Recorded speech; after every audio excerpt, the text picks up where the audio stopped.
At magandang umaga sa ating pong kaibigan, kasama po natin taga-mamatitan, Brother Efren Concepcion, kasama po kanyang mahal na asawa. Palapahan po natin Hallelujah. Alam po ninyo mga minamahal, kami po ng mga mangangaral, minsan iniisip po namin kapatid na meron po rin po kami mga tinatawag na frustrations.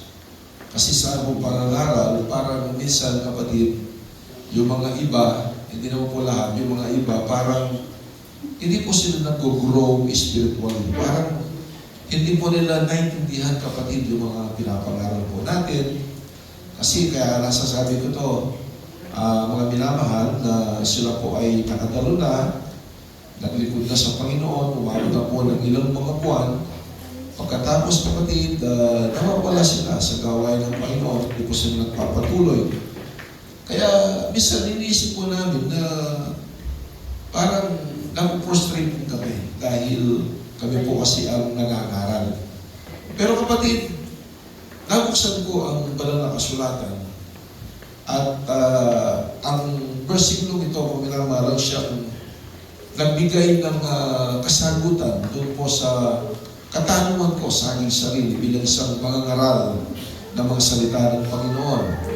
At kung sabi kapatid ni Pablo sa mga taga-Corinto, 1 Corinthians chapter 3 verse 6 kapatid, ito po ang sabi po ng banal na kasulatan. At ito po ang sabi po ni Pablo. Kaya ito ay nagbigay ng lakas po sa akin na basta gawin lang natin ang ating obligasyon. Amen. Pagki kayo po kapatid, meron po tayong obligasyon sa gawain ng Panginoon, basta gawin lang po natin at ang Diyos na po ang bahala. Ang sabi po dito, ako ang nagtanim. Ito po, sabi ni Pablo, siya po ang nagtanim, siya ang naghasik kapatid ng mga salita ng Diyos, at si Apollos daw po ang nagdilig. Siya po ay nangaral, dililigan ng mga salita ng Diyos, yung mga binhi na tinanim po ni Pablo. Ngunit ang sabi po ni Pablo, ngunit ang Diyos ang siyang nagpapalago. Amen. So, sabihin kapatid, basta gawin lang po natin yung dapat natin gawin. Atin pong ihasik ang mga salita ng Diyos. At sa ating paghasik ng salita ng Diyos, ating palaging ipangaral, ating diligan sila ng mga salita ng Diyos. Mga minamahal, at Diyos na ang bahala. So, ibig sabihin mga minamahal, kung hindi po tayo nag-grow hanggang sa mga oras nito, manalangin tayo sa Diyos na tayo po ay maging mature sa ating paglilingkod sa ating Panginoon. Amen? Amen? Kasi kahit na anong gawin ko po rito, kapatid, kahit na magpadyak-padyak pa ako rito, kahit na magsisigaw pa ako rito, kahit anong pakiusap ko, minamahal, kung hindi kikilos ang Diyos sa buhay po natin, wala po kami magagawa. Amen po ba? Pero kapag ikaw ay tunay na pinili ng Diyos, minamahal, kapag ikaw ay tunay na pinili ng Diyos, mga minamahal, ang Diyos mismo ang siyang mag-aalis ng takip na inilagay po ng Diablo upang ang kaliwanagan ni Kristo ay huwag sumilay sa ating mga puso't kaisipan. Mismo ang Diyos ang siyang mag-aalis po nun. Amen. Amen. At makikilala mo ang katotohanan at ang katotohanan mismo ang siyang magpapalaya sa iyo. Amen? Amen. At sino ang katotohanan? Ang ating Panginoong Jesucristo. Because sabi mo niya, I am the way, the truth, and the life. No man cometh unto the Father but by me. Palakpakan po natin ang Panginoon. So this coming January 16 up to 17, 2 days po po ito. Kung matanda na po ninyo, magpapagawa po ako ng mga leaflets po nito. Sa January 16 up to 17, ito po sa kanto po ni Yumaong Bigor Laksamana, mga minamahal, doon po natin gaganapin, ito po natin po crusade ito. Ito po yung 2 days crusade, magsisimula po tayo ng alas 6:30 po ng gabi hanggang sa matapos. Ito po yung isang dali lang, hindi po ito mahabang service, ito ay pagkahit lang, ito yung tawag po nito ay street evangelism. Basta ihayag po natin, magtatanim po tayo kapatid, maghahasik tayo ng salita ng Diyos, at ang Diyos mga minamahal, siya na po ang bahala sa mga tao ngayon kung ito po, ang binhing ito ay maitanim doon po sa matabang lupa. Kapag ito ay maitanim sa matabang lupa, ito ay lalago, ito ay lalaki, at ito ay magbubunga. Amen? Palakpakan po natin ang Panginoon. Basahin po natin mga minamahal dito po sa Matthew chapter 7 verse 24 up to 27. Ito po mga minamahal ay isang pangangaral ng ating Panginoon Jesucristo na after po niyang mag-sermon doon po sa Sermon of the Mount, mga minamahal, on the Mount, kanya itong binigyan ng empasiya o emphasis yung kahalagaan, kapatid, ng ating paglilingkod at sa mga pakikinig ng salita ng Diyos. Kasi nag-sermon po siya at ngayon nilagyan po ito ng conclusion o laman ng isang paliwanag at isang aral para sa mga nakikinig po ng mga salita ng Panginoon.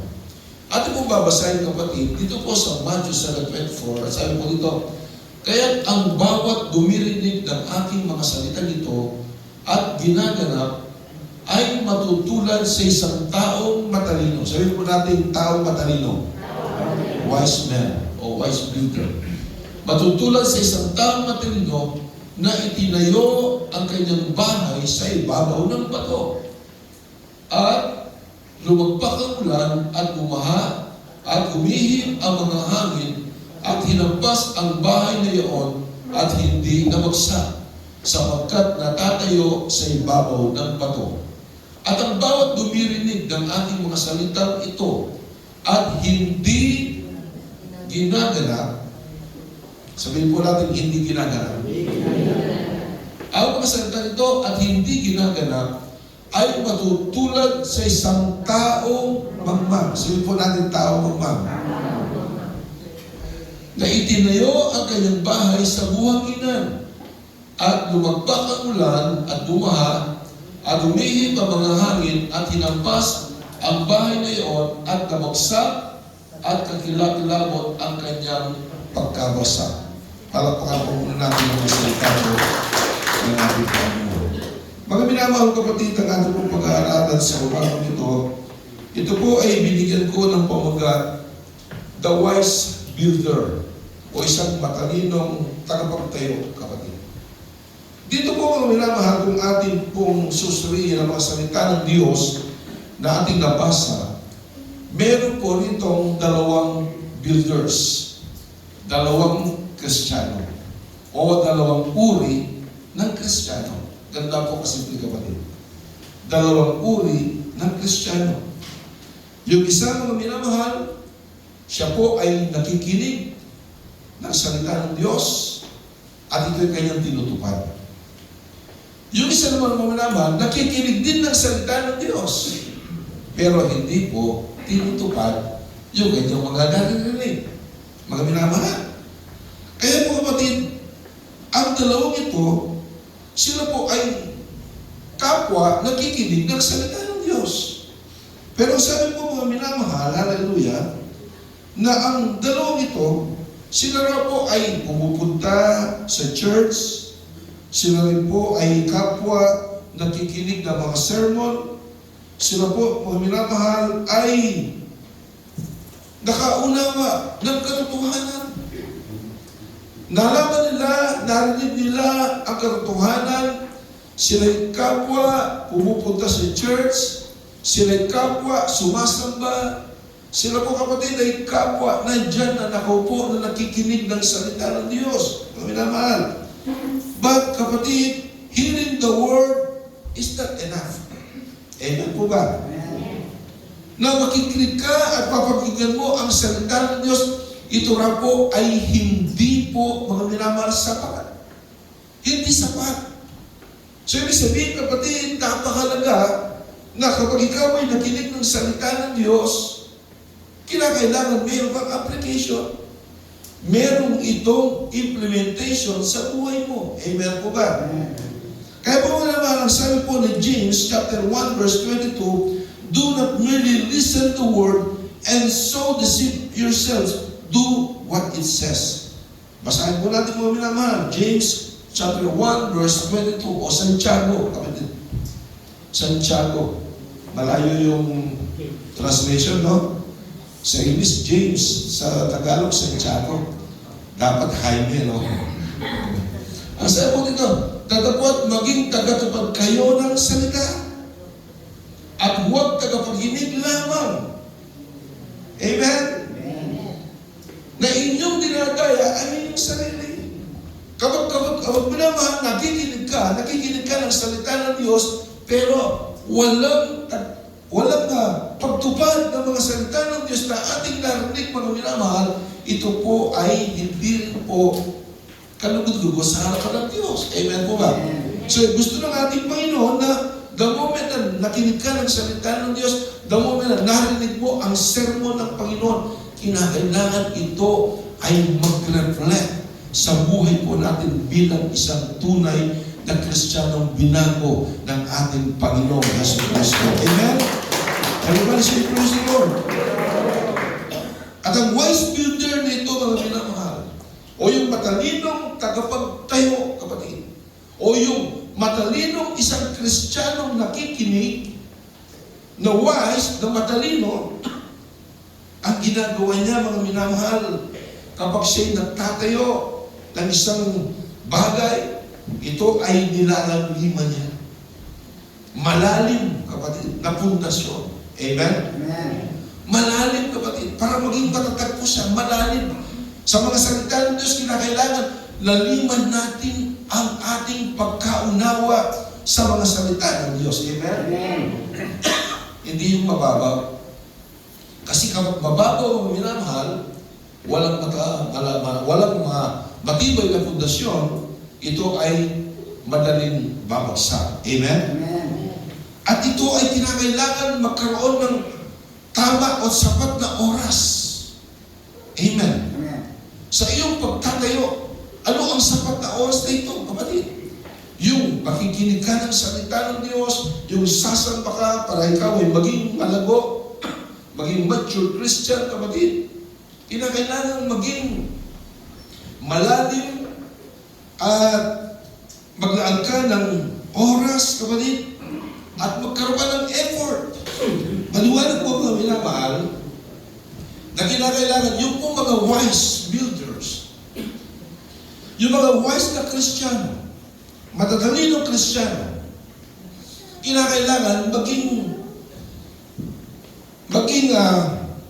matalino tayo sa paglilingkod sa Diyos.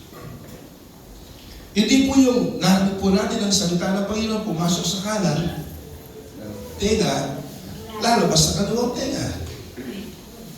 Ang gawin dapat natin, pag pumasok sa kanan tenga, saraduhin mo na yung kaliwang tenga para papasok sa puso. Amen? Amen? Maging wise tayo. Ano lang po yun? Illustration lang yun. Baka mag-literal kayo. Hindi po yun. Ibig sabihin, maging wise dapat. Kasi mga minamahal, sayang. Ito yung sinabi ng Panginoon kasi nangaral ng Diyos sa mountain, kapatid. Yung Sermon on the Mount. Walang kwenta yung pinangaral ng Panginoon kung walang tutupad ng mga salita ng Diyos na kanilang narinig. Amen po ba? Kaya po mga minamahal, ang sabi po kapatid na kinakailangan na magkaroon tayo ng malalim, kapatid. Ano po sabi ng Luke chapter 6:48? Ang sabi po dito mga minamahal, siya'y tulad sa isang taong nagtatayo ng bahay na humukay at pinakalalim at inilagay ang patibayan sa bato. At nang dumating ang isang baha, ay hinampas ng agos ang bahay na iyon at hindi nakilos sapagkat natitirik na mabuti. Amen. Palakpakan po natin ang Panginoon. Ito ang kailangan, kapatid, na ating itayo, na tayo ating tuparin ng mga salita ng Diyos. Kasi mga minamahal, walang saysayang salita ng Diyos kahit na maghapon tayo na makikinig ng salita ng Diyos dito, kung walang pagtupad ng mga salita ng Panginoon, it is useless. Amen po ba? Ito'y sinasabi ng banal na kasulatan, mga minamahal. Amen. Na kinakailangan ng wise builder, kapatid. Ito ay mayroong pagsunod sa mga salita ng Diyos. Anong salita ng Diyos na ating narinig palagi?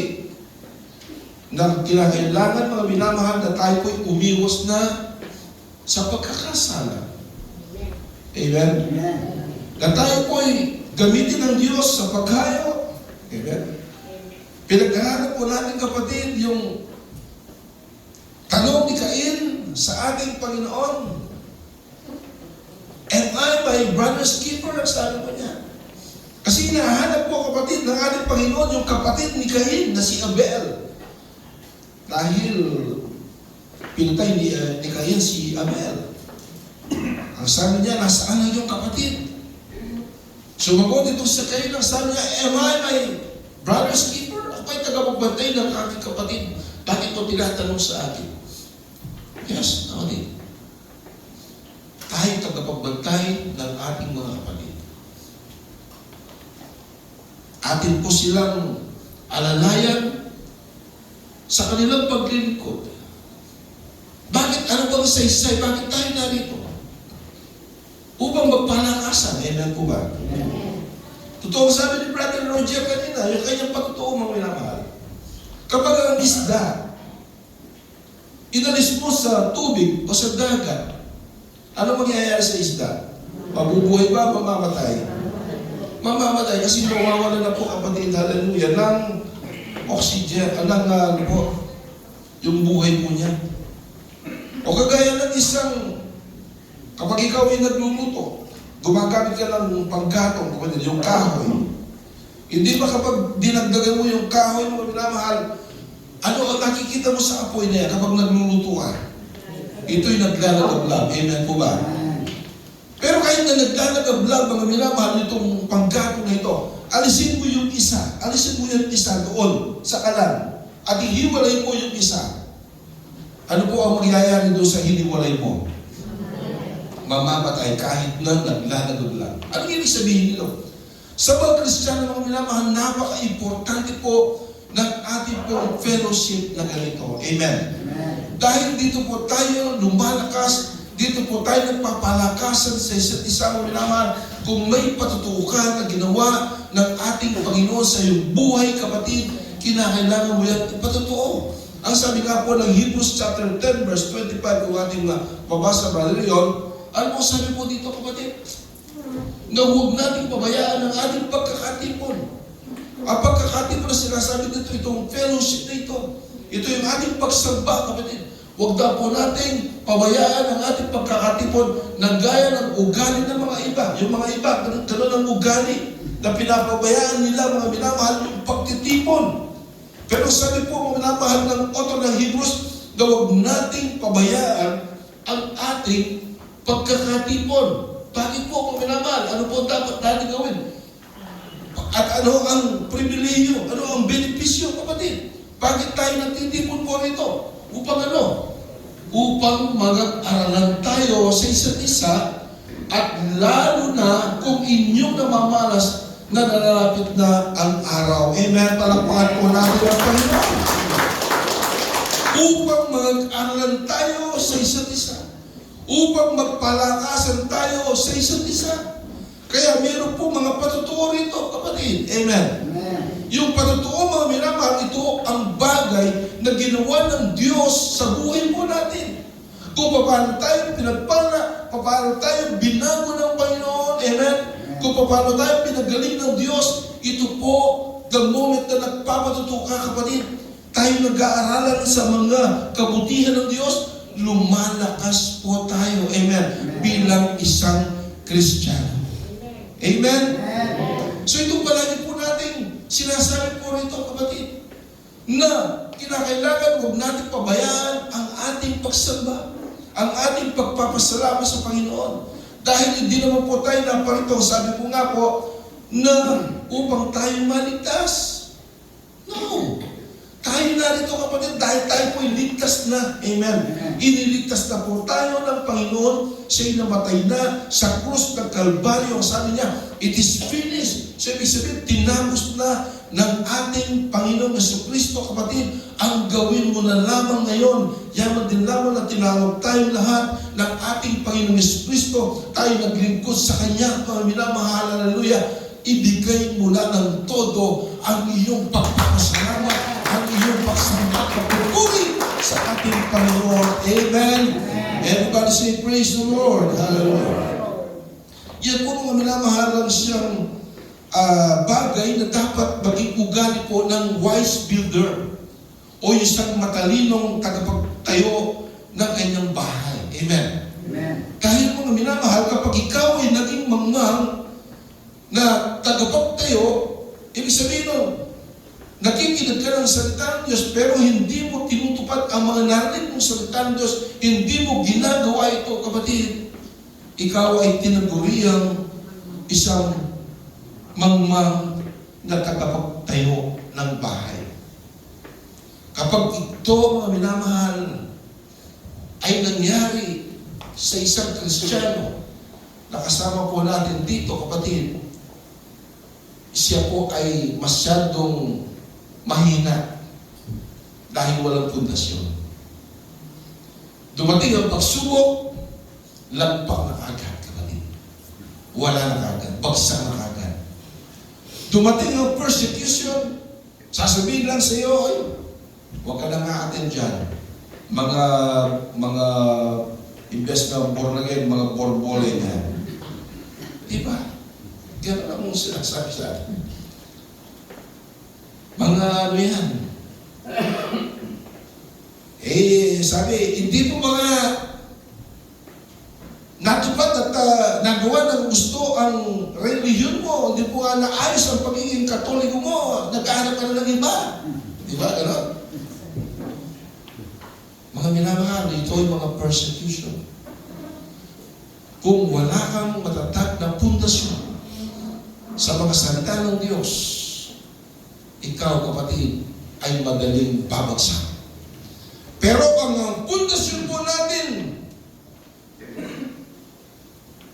ay nasa isang matatag na pundasyon, isang matibay na bato, mga minamahal, ang ating pundasyon ay nakasalalay at ito'y nakapatong sa isang matatag na bato na walang iba kundi ang ating Panginoong Jesucristo. Siya ang bato na sinasabi kahit anong mangyari, mga minamahal, dumating man ang ulan, dumating man ang hangin na malakas, dumating man ang bagyo, ibig sabihin, dumating man ang mga pagsubok, dumating man ang mga karamdaman, dumating man ang mga persecution, dumating man, kapatid, ang mga pag-uusig sa buhay mo, ikaw ay mananatili ka tayo. Bakit? Dahil tayo ang iyong pundasyon sa isang matatag na bato na walang iba sa ating pinakamamahal na Panginoong Jesucristo. Amen? Everybody say, praise the Lord. And the rock represents Christ Himself. Mismo ang ating Panginoon, siya ang rock na sinasabi ng Biblia. Sa kanyang mga salita, sa kanyang mga teachings, kapatid. Amen. Kaya kung sabi po ng 1 Corinthians chapter 3, verse 11, for no one can lay any foundation other than one already laid, which is Jesus Christ. Basahin po natin, kapatid. Ang sabi po dito sa 1 Corinthians, sapagkat sino man ay hindi makapaglalagay ng ibang pinagsasaligan, kundi ang nalalagay na ito'y si Kristo Jesus. Amen. Palakpakan po natin ang Panginoon.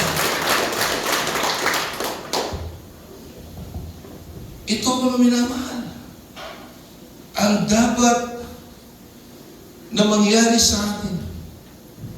Tayo po ng mga pinili ng Diyos. Amen. Pero kung ikaw ay narito, kapatid, parang lumilipad-lipad pa rin ang kaisipan mo. Minsan nakikinig ka, pero wala pa rin nangyayari sa buhay mo. Minsan, parang focus ka, pero kapatid, wala pa rin naintindihan. Isang kapatid po, kilala ni nanay ito, yung taga-Angeles. Misa nagpunta ko siya rito. Nung bago Pasko, bago Christmas. Tinanong ko siya, Sis, pwede magtanong? Ano po yun? Ano na po ba ang naiintindihan ninyo sa pinag-uusapan po natin sa church? Bumigiti-giti siya? Hindi po, ano po ba ang gaano po ninyo? Naiintindihan po ninyo? Alam po ninyo, kahit isa wala. Kahit isa, wala po siyang na isagot sa akin. Ibig sabihin, walang pumapasok. Nakikinig siya ng mga salita ng Diyos, pero walang pumapasok sa kanyang puso at bagay sa kanyang kaisipan. Ano kaya? Dahilan. Pero nakikita ko naman, nakadilat naman yung kanyang mga mata habang nag-aaral po ako ito. Hindi naman siya natutulog. Ano kaya yun? Ang dahilan, alam po ba niyo yung dahilan, kapatid? Hindi talaga 100% yung focus niya sa mga salita ng Diyos. Alam po niyo, kapatid, ang sabi po ng Romans chapter 10 verse 17, kapag nakikinig ka palagi ng salita ng Diyos, dito po, mga minamahal, nakakaroon ka ng pananampalataya. Kaya wala tayong wala. Kasi hindi po, basta parang nakikinig ka na ng salita ng Diyos, pero walang nangyayari mga minamahal. Kasi ako dito, kaya nga ang paniniwala ay nagagaling sa pakikinig at pakikinig ay sa magitan ng salita ni Kristo. Faith comes by hearing and hearing of the Word of God. Dito po nagsisimula ang mga minamahal. Amen. Amen. Amen. Pero mga minamahal, sabi ko nga po, kung ikaw ay nakikinig ng salita ng Diyos, itong dalawang ito, kapatid, sila'y dalawang tagapagtayo. Sila'y mga builders, kapatid. Sila'y gustong umakyat ng langit, gustong magmana ng langit, kapatid. Sila'y parehong dumadalo, sila'y parehong nakikipag-fellowship, kapatid. Pero yung isa, kapatid, walang pagtupad sa mga salita ng Diyos.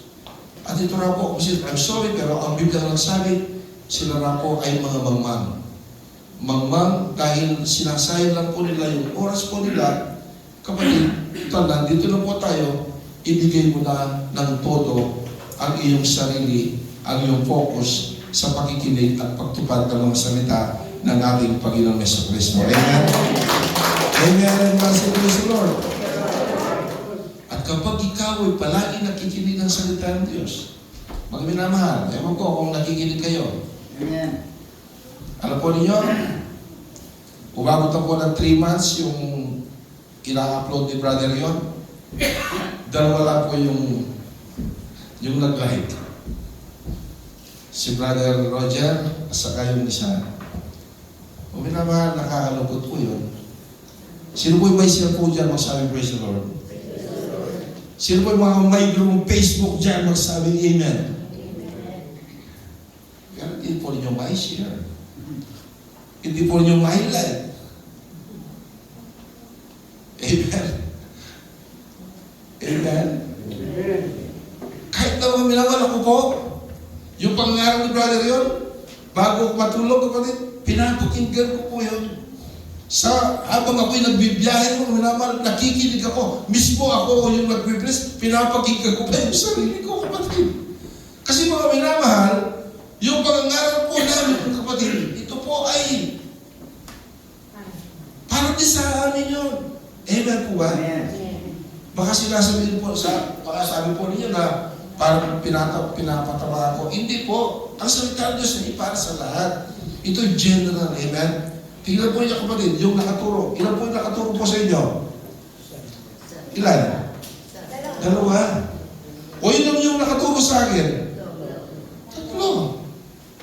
Ibig sabihin mga minamahal, ang salita ng Diyos ay hindi lamang para kay Brother Marvin, hindi para kay Brother Angie. Ang salita ng Diyos ay para sa lahat ng narito.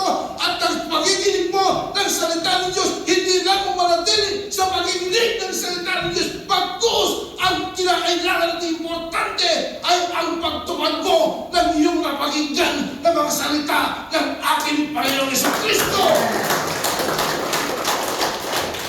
Yun ang sabi po ng banal na kasulatan.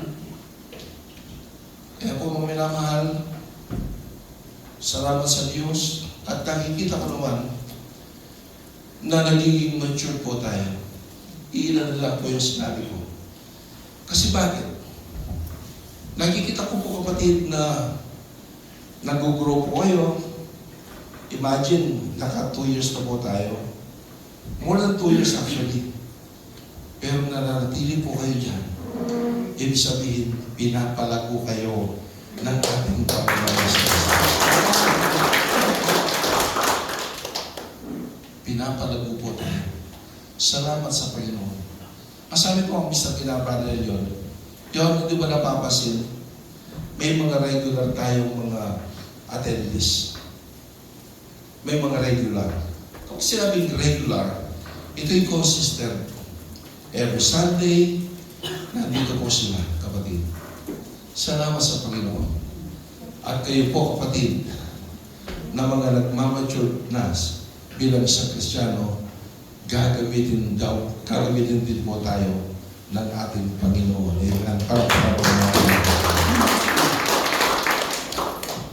Noong family reunion po namin, iyon ay pangatlong pagsishare ko na sa aking pamilya about yung grace ng ating Panginoon. Dinadalayan ko sa Diyos na ang aking buong pamilya, ang aking buong sambahayan, sila'y makasama po natin dito. Actually, naglilingkod po sila pero sa ibang congregation po sila umaatin. Pero gusto ko kapatid, sabi ko nga, ako ang pinakamatandang lalaki ngayon. Patay na ng tatay, patay na si kuya. So ako yung pinakamatandang lalaki na ako ngayon ang ginagamit ng Panginoon bilang pastor sa pinatuyo namin church room. Dalayan ko na makasama kayo.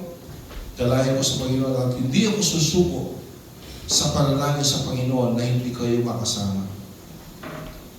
So, I pray and I hope ng aking kapatid, kasi gusto ko rin po silang makatuwang sa gawain ng Panginoon. Sila Brother Freddy, nandiyan po siya, palapakan po natin ang Panginoon. Yung ibang si Brother Mandy, na mainit na naglilin po sa Panginoon. Pagpatuloy lang po tayo. Ang unang-unang ministry ng isang Kristiyano ay ang kanyang pamilya. Amen po ba? Amen. Ang sabi po manamahal ng Biblia, kapatid, isa lamang ang manampalataya, ang buong sambahayan ay maliligtas. Yun ay mismong Panginoong Hesus ang nagsabi. Ibig sabihin ba na kapag nakakilala na ako sa Panginoon, ililigtas na ng Diyos ang aking buong sambahayan? Mga minamahal, gagamitin ako siguro ng Panginoon para sa ating pamilya. Amen. Amen.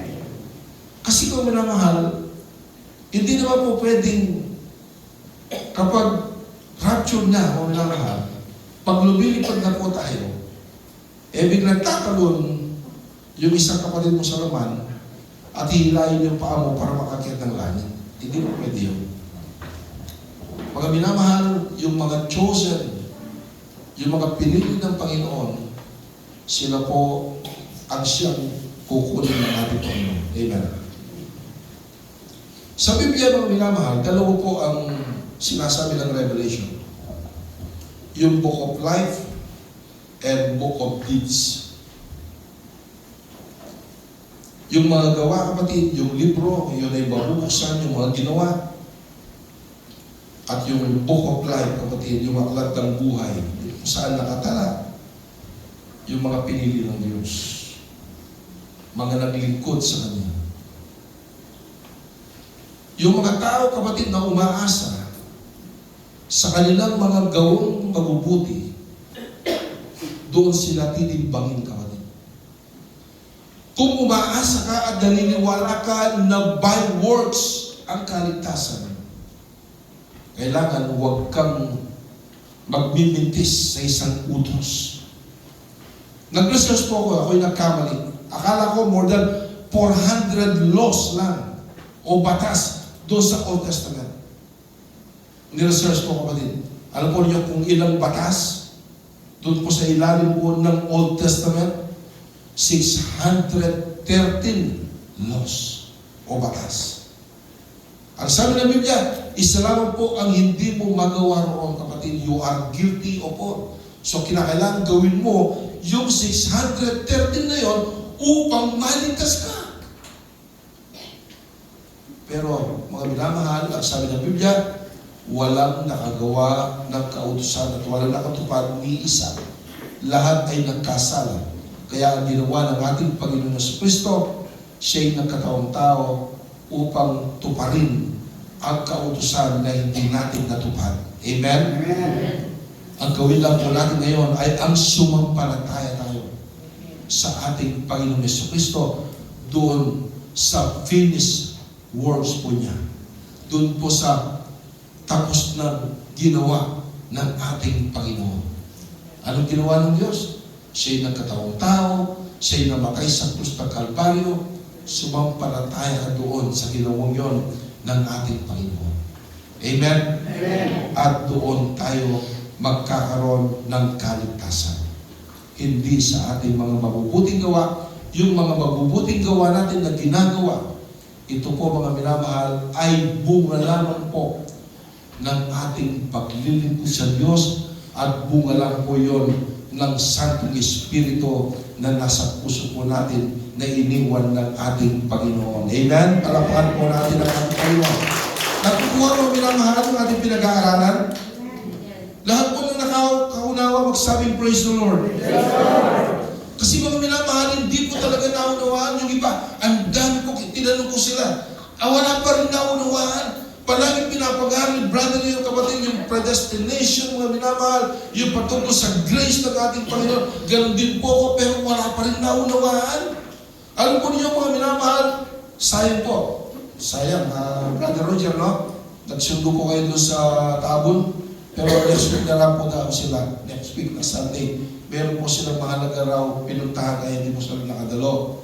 Pero mga minamahal, nag-evangelize po kami ni Pastor doon, ni Brother Elion.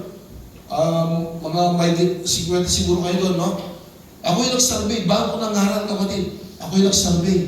Tignan ko sila. Ano pong palagay po ninyo? Pupunta po kayo ng langit o hindi? Anong sagot? Hindi ko alam. Hindi ko alam. Ibig sabihin, hindi nila alam, kapatid. Wala silang assurance. Hindi at walang kasiguraduhan ng kaligtasan, mga minamahal. Hindi niya alam kung sila'y pupunta ng langit o pupunta ng impyerno. Ibig sabihin, walang kasiguraduhan. Pero sa mga anak ng Diyos, sa mga tunay na pinili ng Panginoon, sa mga nakikinig ng salita ng Diyos, sa mga tumutupad ng mga salita ng Diyos na kanilang narinig, mga minamahal, alam ko po at ako'y nananampalataya at naniniwala, meron tayo assurance of salvation dahil yun ang pangako ng Panginoon. Hallelujah! Dahil sabi po ng Biblia, yung mga ibinigay ng Ama sa ating Panginoong Jesucristo, mga minamahal, hallelujah! Ibig sabihin, ito yung mga pinili, ito yung mga naglilingkod sa ating Panginoon. Kahit anong mangyari, kahit sino pa man, kahit si Satanas, ay hindi kayang kunin mula sa kamay ng ating Panginoon. Ibig sabihin, meron kang seguridad sa kamay ng ating Panginoong Jesucristo. Kaya manatili tayo maglingkod sa ating Panginoon. Amen? Ilagay po natin ang ating pundasyon sa ating Panginoon, hindi sa isang pundasyon ng isang relihiyon, bagkus isang pundasyon, isang matatag na pundasyon, kapatid, ang ating, hallelujah, maging wise tayo na ilagay ang ating paglilingkod sa isang matibay na bato, mga minamahal, na kapag yan ay hinampas ng malakas na hangin, hinampas ng isang malakas na alon, hinampas ng isang malakas na bagyo, kapatid, kahit anong mangyayari, kahit anong mangyari pa sa iyong paligid, mananatili kang nakatayo sa paglilingkod mo sa ating Panginoon dahil ikaw ay binibigyan ng lakas ng ating Panginoon sa Kristo. Amen? Everybody say, praise the Lord. Pero kung wala kang strong foundation, wala ka, nakikinig ka ng salita ng Diyos, pero hindi mo naman inuunawa, hindi mo napapag-unawa ang mga salita ng Panginoon, kagaya ng ako,